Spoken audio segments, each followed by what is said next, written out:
காசாவிலே உடனடியாக போர் நிறுத்தத்தை ஏற்படுத்த வேண்டும், இஸ்ரேல் காசாவின் மீது ஆக்கிரமிப்பதை முற்றாக நிறுத்த வேண்டும் என்பதாக தற்பொழுது புதிய பாப்பரசராக வந்திருக்கக்கூடிய 14ஆம் லியோ தன்னுடைய முதலாவது பேருரையிலே தெளிவாக சொல்லியிருக்கிறார். இதே போல கிட்டத்தட்ட 2-2.5 மாதங்களாக எந்த ஒரு உதவியும் காசாவுக்குள்ளால் வரக்கூடாது என்பதற்காக வேண்டி இஸ்ரேலிய இராணுவங்கள் வரக்கூடிய எல்லா உதவிகளையும் தடுத்து நிறுத்தி கொண்டிருந்தார்கள்.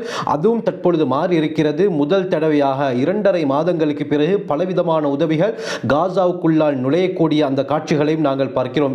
இதே போல 2 தரப்பினர்களுக்கு மத்தியில் யுத்த நிறுத்தத்தை மேற்கொள்ளுமாறு அமெரிக்காவுடைய ஜனாதிபதி டொனால்ட் ட்ரம்ப் அவர்களும் சொல்லியிருக்கிறார். இதற்கமைய தற்பொழுது ஈஜிப்டில் 2 தரப்பினர்களுக்கு மத்தியிலே இந்த யுத்த நிறுத்த பேச்சுவார்த்தைகளும் நடந்து கொண்டிருக்கிறது. என்ன நடக்கிறது, இதை பற்றி தான் இந்த பதிவிலே தெளிவாக பார்க்க இருக்கிறோம். அல்ஹம்துலில்லாஹி ரப்பில் ஆலமீன், அஸ்ஸலாத்து வஸ்ஸலாமு அலா ரசூலில்லாஹி அம்மா பஅத். கண்ணியத்திற்குரிய இறைவனின் நல்லடியார்களே, அல்லாஹ்வின் சாந்தியும் சமாதானமும் என்றென்றும் நம் அனைவர் மீதும் உண்டாவதாக. அல்லாஹ் சுப்ஹானஹு வ தஆலா குர்ஆனில் ஒரு ஆயத்தில் தெளிவாக குறிப்பிடுகிறான். சூரா இன்ஷிராஹிலே அல்லாஹ் கூறும் பொழுது ஃபஇன்ன மஅல் உஸ்ரி யுஸ்ரா, இன்ன மஅல் உஸ்ரி யுஸ்ரா, நிச்சயமாக கஷ்டத்துடன் லேஸ் இருக்கிறது, நிச்சயமாக கஷ்டத்துடன் லேஸ் இருக்கிறது என்பதாக ஒரே விடயத்தை அல்லாஹ் அடுத்தடுத்த ஆயத்துகளில் உறுதிப்படுத்தி கூறுகிறான். இந்த அடிப்படையில் காசாவிலே கடந்த 1.5 வருடங்களாக அந்த மக்கள் படக்கூடிய அவதிகளை நாங்கள் பார்த்து கொண்டு வருகிறோம்.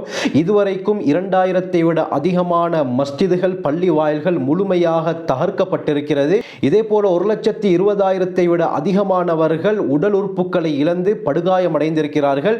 75,000-ஐ விட அதிகமானவர்கள் கொல்லப்பட்டிருக்கிறார்கள். அதிலே பெண்களும் குழந்தைகளும் தான் அதிகம். சிலர் இந்த தாக்குதலின் மூலமாக கொல்லப்படுகிறார்கள், சிலர் பயங்கரமான நோயிலே பீடிக்கப்பட்டு ஷஹீதாகிறார்கள், மரணம் அடைகிறார்கள். சிலர் பசியின் காரணமாக சாப்பிடுவதற்கு ஒன்றும் இல்லாமல் அந்த பசி கொடுமையிலே மரணிக்கிறார்கள். எந்த அளவுக்கு என்றால், சமீபத்தில் ஒரு 10 நாளைக்கு முன்னால ஒரே நாளில் 54 பேர் பசி கொடுமையால் காசாவிலே மரணம் அடைந்தார்கள். அதிலே 50 பேர் குழந்தைகள் என்பதாக ரிப்போர்ட் சொல்லுது. இந்த அளவுக்கு கடுமையான கஷ்டங்களை அந்த காசாவில் இருக்கக்கூடிய மக்கள் அனுபவிப்பதை நாங்கள் கேள்விப்பட்டிருக்கிறோம். நாங்கள் வீடியோக்களின் மூலமாக அதை நாங்கள் பார்த்து கொண்டிருக்கிறோம். அவர்களுக்கு ஒழுங்கான சாப்பாடு இல்லாததின் காரணமாக வரக்கூடிய உதவிகளையும் இந்த இஸ்ரேலிய ராணுவம் தடுத்து நிறுத்தியதின் காரணமாக அவர்கள் என்ன செய்கிறார்கள், சாப்பிடுவதற்கு ஒன்றுமில்லாமல் புட்பூண்டுகளை சாப்பிடக்கூடிய காட்சிகளையும் நாங்கள் பார்க்கிறோம். சமீபத்தில் சாப்பாடு இல்லாமல் கடலுக்கு சென்று அங்கே கரை ஒதுங்கக்கூடிய அந்த கடல் ஆமைகளை அறுத்து சாப்பிடக்கூடிய காட்சிகளை நாங்கள் பார்த்தோம். சரி, இந்த பக்கத்தால் தான் எந்த உதவியும் எங்களுக்கு வருதில்லை, நாங்கள் கடலிலே சென்று மீன்களை பிடித்து நாங்கள் சாப்பிடுவோம் என்று படகுகளில் கடலுக்கு சென்றால் அந்த பக்கமாகவும் இஸ்ரேலிய ராணுவம் கப்பல்களிலே வந்து இவர்களை மீன் பிடிக்க விடாமல் தடுத்து நிறுத்தி துரத்தக்கூடிய காட்சிகளை நாங்கள் பார்க்கிறோம். இந்த அளவுக்கு பயங்கரமான ஒரு நிலையிலே இந்த காசாவுடைய மக்கள் தள்ளப்பட்டிருந்தார்கள்.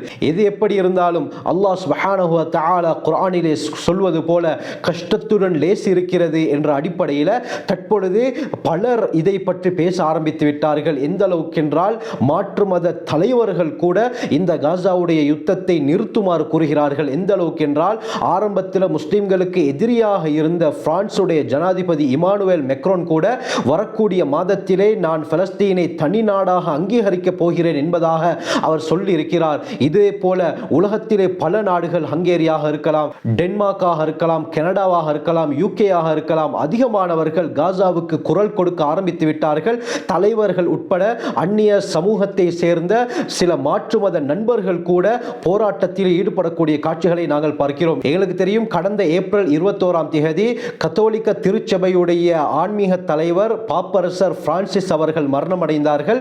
இவர்கள் மரணம் அடைவதற்கு முன்னால் கடைசியாக மக்களுக்கு மத்தியிலே பேசும் பொழுது இந்த விடயத்தையும் அவர் குறிப்பாக சொன்னார். அதாவது, காசாவிலே யுத்த நிறுத்தம் ஏற்பட வேண்டும், அங்கே இருக்கக்கூடிய மக்கள் நிம்மதியாக வாழ வேண்டும், எந்த ஆக்கிரமிப்பும் நடக்கக்கூடாது என்பதாக அவருடைய கடைசி பேருரையிலே சொல்லியிருந்தார்.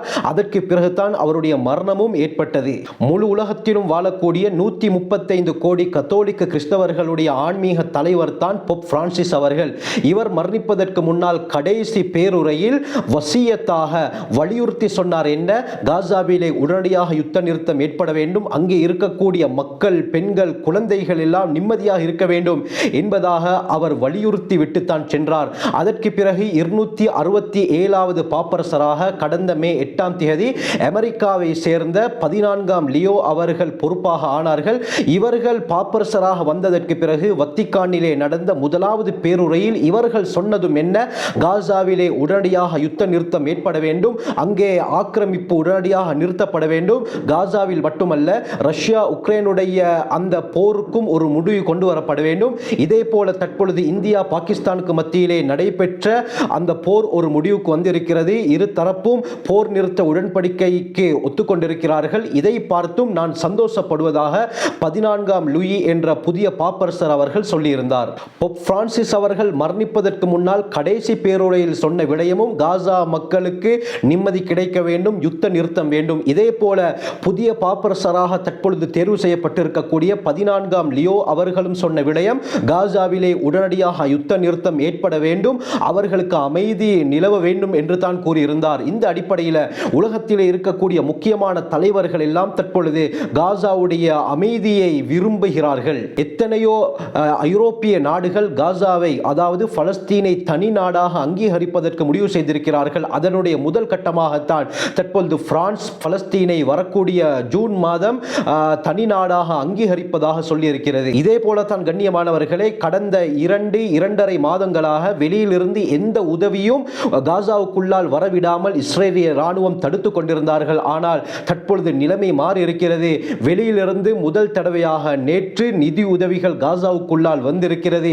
இதே போல அதிகமான நாடுகள் தங்களுடைய நிதி உதவிகளை திரட்டி கொண்டிருக்கிறார்கள் இந்த காசா மக்களுக்கு உதவி செய்வதற்காக. மறுமுனையில் அமெரிக்காவுடைய ஜனாதிபதி டொனால்ட் ட்ரம்ப் அவர்களும் 2 நாடுகளுக்கு மத்தியிலே யுத்த நிறுத்தத்தை மேற்கொள்ளுமாறு சொல்லியிருக்கிறார். இதற்கமைய 2 தரப்புடைய தலைவர்களும் ஈஜிப்டிலே ஒன்றிணைந்து இந்த யுத்தத்தை நிறுத்துவதற்குரிய முயற்சிகளிலே ஈடுபடுவதாகவும் சொல்லப்படுகிறது.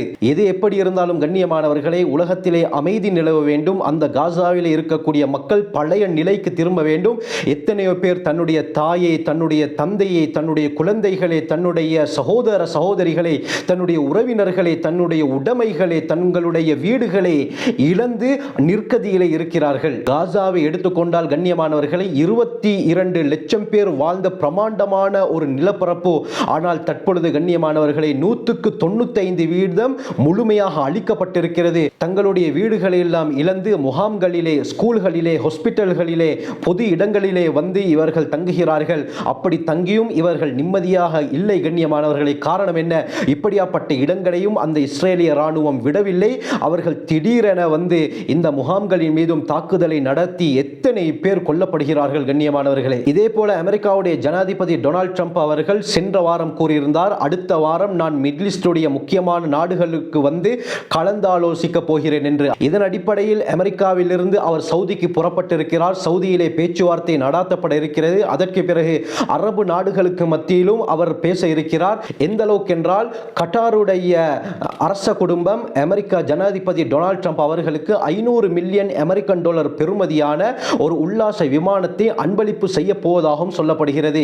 இது எதற்காக நடக்கிறது? இவர் எதற்காக மிடில் ஈஸ்டுடைய பகுதிகளுக்கு வந்து குறிப்பாக அரபு நாட்டு தலைவர்களை சந்தித்து பேச இருக்கிறார்? இதனுடைய பின்னணி என்ன? அவர் என்ன விரும்புகிறார் என்ற விடயங்கள் எல்லாம் பொறுத்திருந்து தான் பார்க்க வேண்டும். எது எப்படி இருந்தாலும் அல்லாஹ் சுப்ஹானஹு வ தஆலா இந்த காசா மக்களுக்கு நிம்மதியான ஒரு வாழ்க்கையை கொடுப்பானாக. அவர்கள் இழந்ததை விட சிறந்ததை அல்லாஹ் அவர்களுக்கு கொடுப்பானாக. இத்துடன் இந்த போர் முழுமையாக நிறைவு பெறுவதற்கு அல்லாஹ் உதவி புரிவானாக. ஜஸாக்குமுல்லாஹு கைர். வாஹிரு தஅவானா அல்ஹம்துலில்லாஹி ரப்பில் ஆலமீன்.